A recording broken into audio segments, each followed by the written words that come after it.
ఓం నమో వెంకటేశాయ. Hi friends, మీకు ఈరోజు తమిళనాడు రాష్ట్రంలోని శ్రీరంగంలో గల శ్రీరంగనాథ స్వామి ఆలయం యొక్క పూర్తి వివరాలను అనగా ఎలా వెళ్ళాలి, ఎక్కడ ఉండాలి, దర్శన వివరాలు మరియు ఈ ఆలయ చరిత్ర గురించి వివరాలను పూర్తిగా వివరిస్తాను. ఈ వీడియోని స్కిప్ చేయకుండా పూర్తిగా చూడండి. ఈ శ్రీరంగం అనేది శ్రీరంగనాథుడు రంగనాయక అమ్మవారితో కొలువై ఉన్న దివ్యక్షేత్రం. శ్రీ మహావిష్ణువు స్వయంభుగా వెలిసిన 8 క్షేత్రాల్లో ఇది మొట్టమొదటిది మరియు 108 విష్ణు దేవాలయాల్లో మొదటిది మరియు అత్యంత ప్రధానమైనదిగా చెప్పబడుతుంది. ఈ ఆలయం కావేరీ నది మధ్యన చిన్న ద్వీపంలో ఉన్నది. ప్రపంచంలో నిత్యం పూజలు జరిగే అతిపెద్ద దేవాలయం శ్రీరంగం మాత్రమే. ఈ ఆలయం సుమారు 157 ఎకరాల్లో ఉన్నది. ఈ దేవాలయం చుట్టుకొలత 4 కిలోమీటర్లో ఉంటుంది. ఈ రంగనాథ స్వామి ఆలయం 21 గోపురాలు 7 ప్రాకారాలతో నిర్మితమైనది. ఈ శ్రీరంగం ఆలయాన్ని భూలోక వైకుంఠంగా పిలుస్తారు. ఇక మనం ఆలయం దర్శించుకుందాం రండి. ఈ ఆలయం దక్షిణ వైపు ప్రధాన గోపురం ఉంటుంది. దీనినే రాజగోపురం అంటారు. ఈ గోపురం ఎత్తు 239.5 అడుగులు. ఈ గోపురంలో మొత్తము 13 అంతస్తులు ఉంటాయి చూడండి. ఈ గోపురం అద్భుతంగా ఉంది చూడండి. ఈ గోపురం మన దేశంలోనే అతిపెద్ద రాజగోపురం. ఈ గోపురం ఏకశిలతో చెక్కబడింది. ఈ గోపురాన్ని అచ్యుతదేవరాయ నిర్మించడం మొదలుపెట్టారు. ఈయన మరణించడం వలన ఈ గోపుర నిర్మాణం మధ్యలోనే ఆగిపోయింది. మళ్ళీ 400 సంవత్సరాల తర్వాత అహోబిలం మఠం 44వ జియర్ అయిన వేదాంత దేశికర్ నిర్మాణాన్ని పూర్తి చేస్తారు. ఈ గోపురం నుండి 7 గోపురాలు దాటుకుని వెళితే మనం శ్రీరంగనాథ స్వామిని దర్శించుకోవచ్చు. మనం ముందుకు వెళుతుంటే ఈ గోపురం తరువాత ఇల్లు షాపులు ఉంటాయి. అవి 3వ గోపురం వరకు మాత్రమే ఉంటాయి. ఇలా వెళితే రంగరంగ గోపురం వస్తుంది.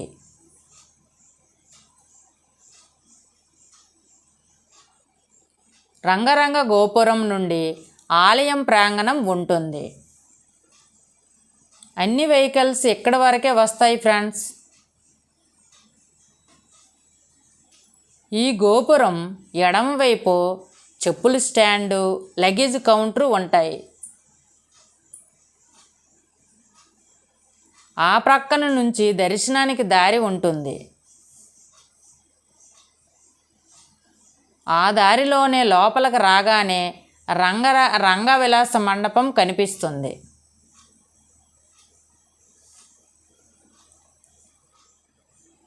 ఈ మండపం చాలా అద్భుతంగా ఉంటుంది.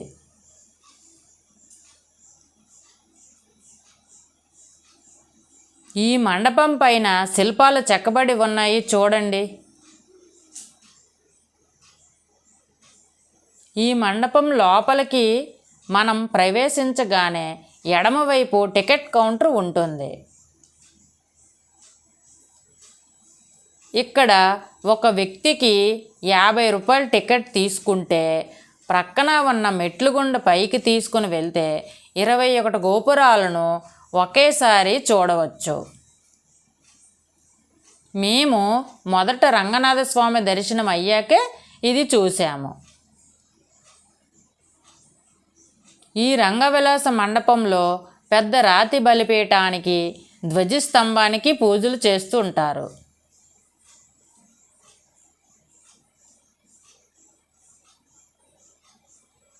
ఈ మండపం నుంచి కొంచెం ముందుకు వెళ్తే కార్తీక గోపురం కనిపిస్తుంది.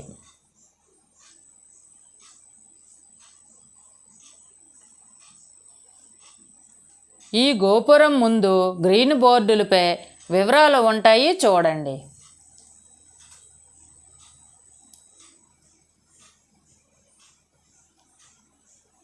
ఈ గోపురం కుడివైపు రామానుజుల వారి సన్నిధి ఉంటుంది, ఎడమవైపు చక్రధ్వజరి సన్నిధి ఉంటుంది.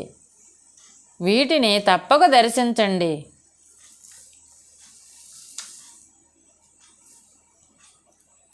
ఈ కార్తీక గోపురం లోపలికి వెళితే ఆలయం టైమ్స్ కనిపిస్తున్నాయి.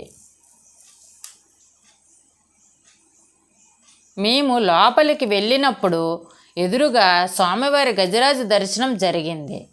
మాకు చాలా సంతోషం కలిగింది.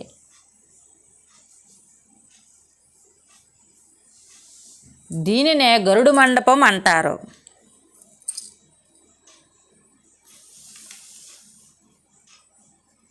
ఇక్కడ ఎడమవైపు దర్శనానికి లైన్ ఉంటుంది. ఈ ఆలయంలో 2 రకాల దర్శనాలు ఉంటాయి. మొదటిది విశ్వరూప దర్శనం, రెండోది సర్వదర్శనం.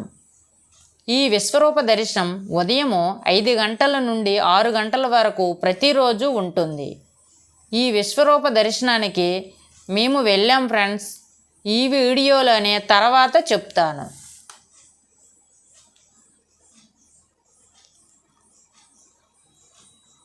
అలా కొంచెం లోపలికి వెళ్ళగానే బంగారు బలిపీఠం, ధ్వజస్తంభం కనిపిస్తాయి. ఎడమ వైపున సర్వదర్శనానికి క్యూ లైన్ ఉంటుంది. కుడివైపున 100 రూపాయలు నుండి 200 రూపాయల టికెట్లు దర్శనం ఉంటుంది. ఈ దర్శనాలన్నీ ఒకే విధంగా ఉంటాయి ఫ్రెండ్స్.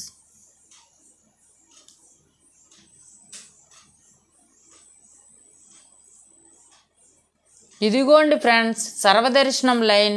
మేము ఈ లైన్లోనే వెళ్ళాము.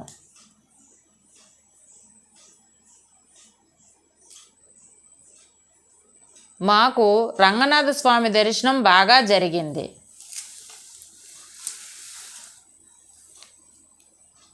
ముందే చెప్పాను కదా ఫ్రెండ్స్, రంగవిలాస మండపం దగ్గర టికెట్ తీసుకొని పైకి వస్తే ఇదిగో ఈ విధంగా శిఖర దర్శనం ఉంటుంది.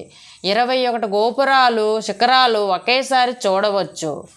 ఈ శిఖర దర్శనం ఎంతో అద్భుతంగా ఉందో చూడండి.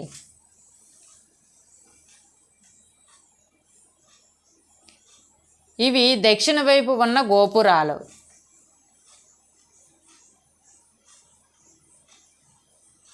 తూర్పు వైపు ఉన్న గోపురాలను చూడండి.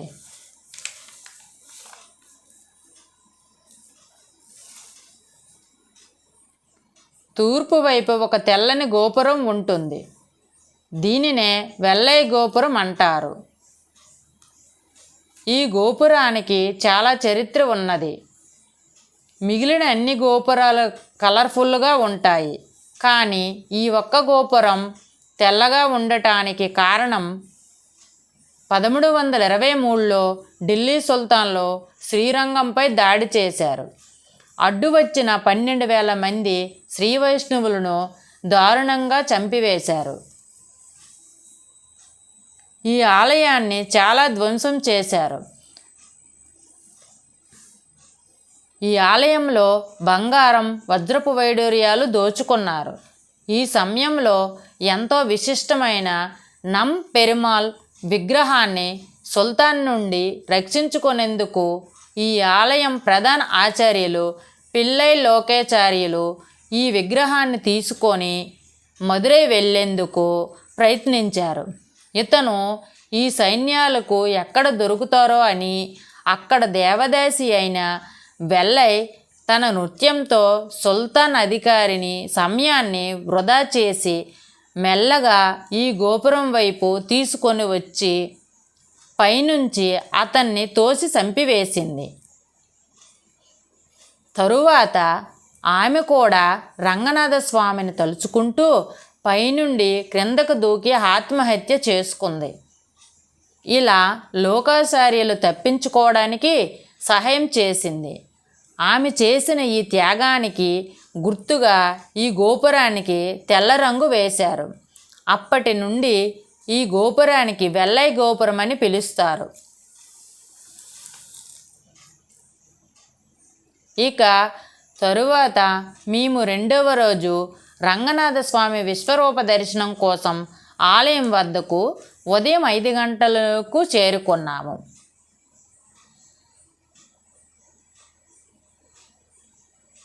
అప్పటికే చాలామంది లైన్లో ఉన్నారు. ఈ విశ్వరూప దర్శనం ప్రతిరోజు ఉంటుంది. ఈ విశ్వరూప దర్శనం ఉచితం మరియు 100 రూపాయలు, 200 రూపాయలు టికెట్ దర్శనం కూడా ఉంటుంది. మేమైతే 100 రూపాయల దర్శనానికి వెళ్ళాము. ఈ విశ్వరూప సేవలో 2 గజరాజులు, ఒక తెల్లని గుర్రం, ఒక గోమాత వచ్చి శ్రీరంగనాథుణ్ణి మేలుకొలుపుతాయి. ఈ సేవ ప్రత్యేకత ఏమిటంటే ఈ ఆలయం గజరాజులపై అయ్యవారులు కావేరీ నది ఒడ్డుకు వెళ్ళి బిందులతో నీళ్లు తీసుకొని వస్తారు. ఆ నీళ్లతో స్వామివారికి అభిషేకం చేస్తారు. ఈ వీడియోలో గజరాజుపై నీళ్లను తీసుకొని వస్తున్న దృశ్యం చూడండి ఫ్రెండ్స్.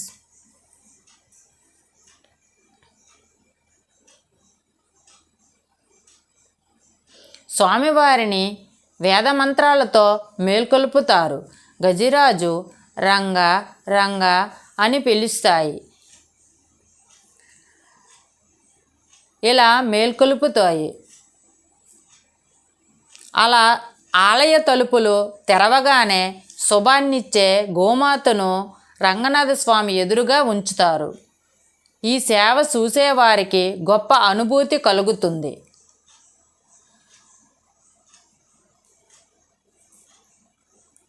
గర్భగుడి పైన ఉన్న విమాన గోపురం దర్శనం చేయండి.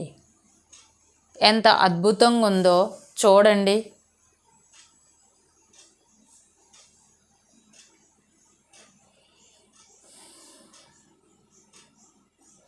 మేము బయటికి వచ్చిన తర్వాత గజరాజ ఆశీర్వాదం తీసుకున్నాము. విశ్వరూప సేవలో పాల్గొన్న గజరాజు, తెల్లని గుర్రం మరియు గోమాతను మీరు కూడా దర్శించండి. ప్రజల దర్శనార్థమై ఇక్కడ ఉంచారు.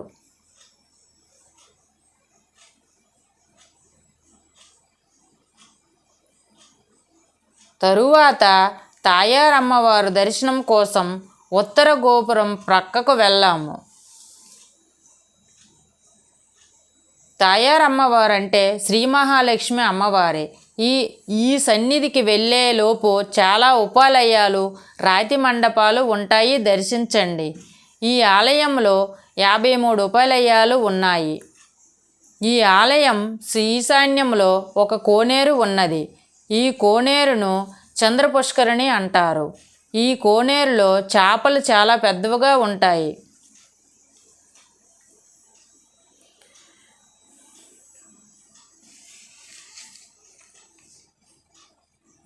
ఈ పుష్కరిణి ప్రక్కన కోదండరామస్వామి ఆలయం, శ్రీకృష్ణ ఆలయం, ఇంకా కొన్ని ఉపాలయాలు ఉంటాయి చూడండి. తరువాత తూర్పు వైపు వస్తే 1000 కాల మండపం ఉంటుంది. ఇక్కడ వర్క్ జరగడం వల్ల మాకు లోపలికి అనుమతించలేదు. ఈస్ట్ గోపురం అయిన వెల్లయ్య గోపురం లెఫ్ట్ సైడు శేషరయ్య మండపం ఉంటుంది. ఇది చాలా అద్భుతంగా ఉంటుంది. ఈ మండపం నాకు చాలా బాగా నచ్చింది ఫ్రెండ్స్.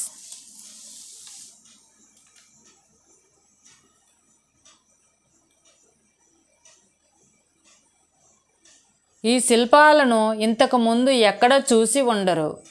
సింగిల్ స్టోన్ మీద చాలా అద్భుతంగా మలిచారు.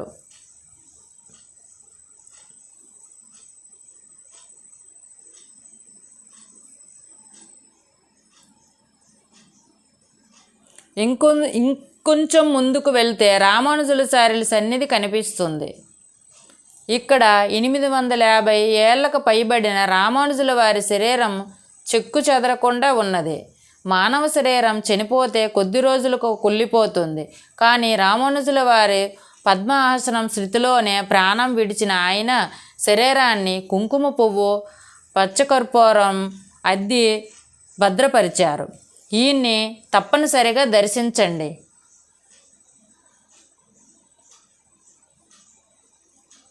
ఈ సన్నిధికి ఎదురుగా ఉన్న చక్రధ్వజర్ సన్నిధి దర్శించండి.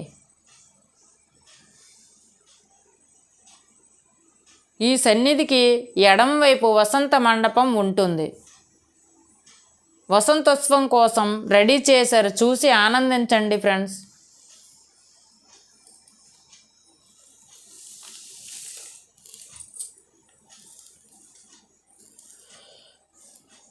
ఇప్పుడు ఆలయ స్థల పురాణం చెప్పుకుందాం.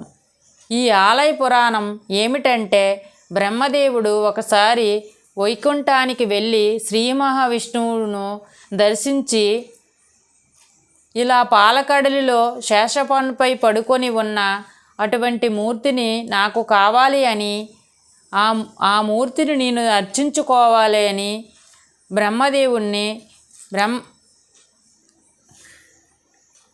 బ్రహ్మదేవుడు విష్ణుమూర్తిని అడుగుతారు.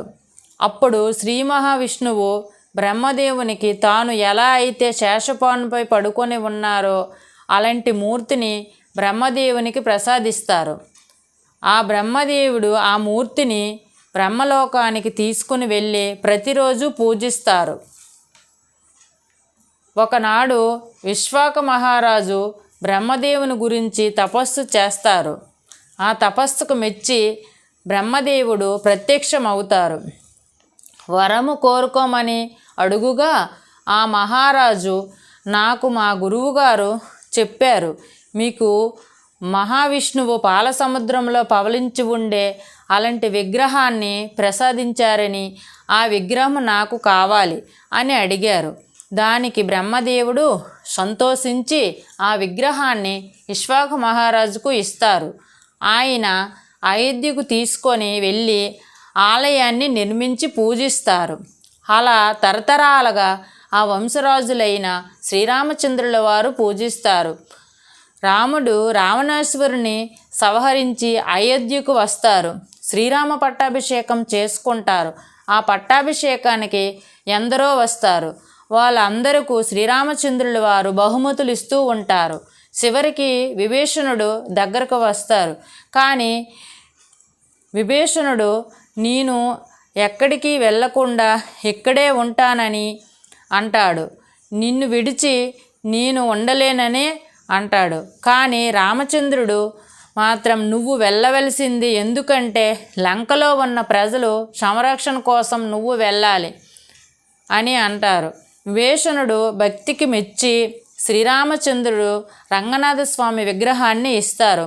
విభీషణుడు సంతోషంతో లంకకు అవుతాడు. లంకకు ప్రయాణమైన విభీషణుడు శ్రీరంగనాథుతో కలిసి ఉభయ కావేరి మధ్య భాగం చేరి సమయానికి సంధ్యా సమయం అయినది. విభీషణుడు స్వామివారిని అక్కడ ఉంచి సంధ్యావందనం చేసి తిరిగి వస్తారు. తిరిగి వచ్చేసరికి శ్రీరంగనాథుడు ప్రణవాకారం విమానంలో ప్రతిష్ఠ కావడం చూసి విచారిస్తాడు. అప్పుడు ఆ ప్రాంతపు పరిపాలించే ధర్మచోళుడనే రాజు అతన్ని ఓదారుస్తాడు. విభీషణుడు అనుమతితో ఆ విగ్రహాన్ని ఉన్న చోటనే ఆలయాన్ని నిర్మిస్తాడు. విభీషణుడు కోరిక మేరకు స్వామివారు దక్షిణ దిక్కు ఉన్న లంక వైపు తిరుగుతారు.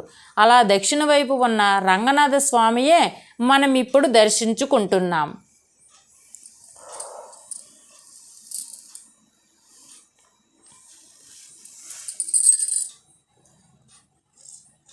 ఈరోజు పౌర్ణమి కావడం వల్ల ప్రత్యేక పూజలు చేస్తున్నారు.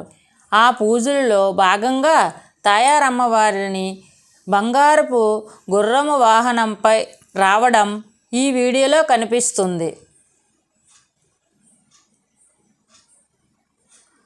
రంగనాయకమ్మ రంగనాథస్వామి దర్శనార్థమై ఊరేగింపుగా గరుడ ఆల్వార్ సన్నిధికి చేరుకుంటుంది. ఇక్కడ ఉన్న గరుడు విగ్రహం 25 అడుగులు ఎత్తు ఉంటుంది. ఇదే ఫ్రెండ్స్ శ్రీరంగం యొక్క విశిష్టత. ఇప్పుడు ప్రయాణ వివరాలు తెలుసుకుందాం. మేము వైజాగ్ నుండి చెన్నై ఎగ్మోర్ రైల్వే స్టేషన్కి ఉదయానికి 8:30 కల్లా చేరుకున్నాం. ఇక్కడ నుండి శ్రీరంగానికి 9:45కి గురువాయూర్ ఎక్స్ప్రెస్ ప్రతిరోజు ఉంటుంది. ఇది 2:30కి శ్రీరంగం చేరుకుంటుంది. అక్కడి నుండి శ్రీరంగం ఆలయం 2 కిలోమీటర్ల దూరంలో ఉంటుంది. ఆలయం దగ్గరలో రూమ్లు ఎల్లవేళలా దొరుకుతాయి, కానీ కొంచెం అమౌంట్ ఎక్కువగా ఉంటుంది. ఇలా కాకుండా 2.5 కిలోమీటర్ దూరంలో తమిళనాడు టూరిజం రూమ్స్ ఉంటాయి ఫ్రెండ్స్. దీన్ని యాత్ర నివాస్ అని కూడా అంటారు. ఇక్కడ 500 రూపాయల నుండి 2000 రూపాయల వరకు రూమ్స్ దొరుకుతాయి. వీటిని ఆన్లైన్లో మాత్రమే బుక్ చేసుకోవాలి. ఇందులో రెస్టారెంట్ సదుపాయం కూడా కలదు. ఇక్కడ నుండి 2 కిలోమీటర్ దూరంలో ఆలయం ఉంటుంది. కొంతమంది తిరుచునాపల్లిలో ట్రైన్ దిగి అక్కడ రూమ్ తీసుకొని శ్రీరంగం వస్తారు. ఈ రైల్వే స్టేషన్ నుండి శ్రీరంగము 9.5 కిలోమీటర్లో ఉంటుంది. ఓకే ఫ్రెండ్స్, మీకు నేను ముఖ్యంగా చెప్పదలసింది ఏమిటి అంటే, వచ్చామా వెళ్ళామా దేవుని దర్శించుకున్నామా అనే కాకుండా ఈ ఆలయం చుట్టూ ఉన్న అద్భుతమైన ప్రదేశాలను, శిల్పాలను చూసి రండి. కొంత టైంని స్పెండ్ చేయండి. జీవితంలో ఒకసారైనా ఈ దేవాలయాన్ని దర్శించండి ఫ్రెండ్స్. ఇక నా వీడియో మీకు నచ్చినట్లయితే లైక్ చేయండి, షేర్ చేయండి, సబ్స్క్రైబ్ చేయడం మర్చిపోకండి.